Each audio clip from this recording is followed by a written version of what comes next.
Mapagpalang araw mga kataba. Madaling lutuin naman ang gagawin natin dito. Ito hindi ko na to ipapakita kasi ito naman homemade natin yan sa Shanghai. Ang difference nito mga kataba, ibang ingredients ang ginamit ko rito.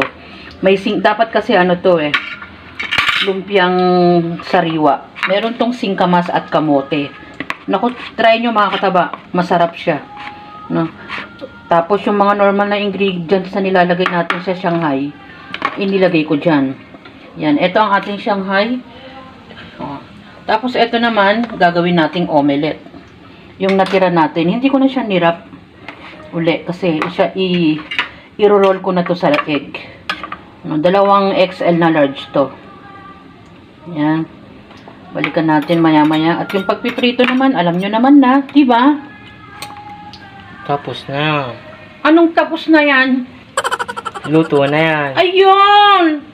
Naku naman! Para ka naman newcomer. Ayan, balikan natin. Ayan, luto na yung ating Shanghai. Ito naman yung ating omelette. Ganyan ang gagawin ni Mama Taba. I-roll ko yan. Mamayang konti. At second coating natin nung natira nating egg. Ang dating din mga kataba, omelette. Pero mukha din siyang egg roll. Ganun mga kataba. So yan. Yan ang ating natirang egg. Kalat natin.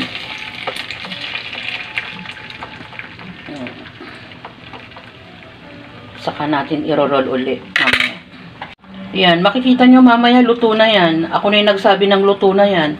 Dahil mamaya kung ano naman sabihin ng anak ko. At sabihin niya tapos na yan. Gumawa ako ng ating simpleng salad. Yung mayonnaise. Ayan. Yung pinaka-liquid ng pineapple tidbits mga kataba. Naglagay ako dito ng mga 2 kutsara. At naglagay din ako ng lemon. Season ko to ng konting pepper. Dahil hindi na ako naglagay ng salt dahil meron tayong cheese. So yan. Hinalo ko lang ng ganyan. Yan ang pinaka-dressing natin sa ating pipino. Pineapple tidbits, cheese, hiniwa ko ng maliliit na pa-cube, at hard-boiled egg. Yan naman, i-mix lang natin yung ilang ingredients natin na yan. Pwede kayong mag-combine ng ibang ingredients natin tulad ng lettuce, ganon.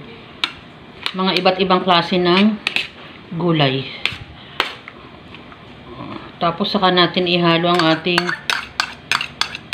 ginawang pang-dressing. Ayan. Sayang naman yun. Pero sinaset aside na natin. Ayan. Haluin lang natin.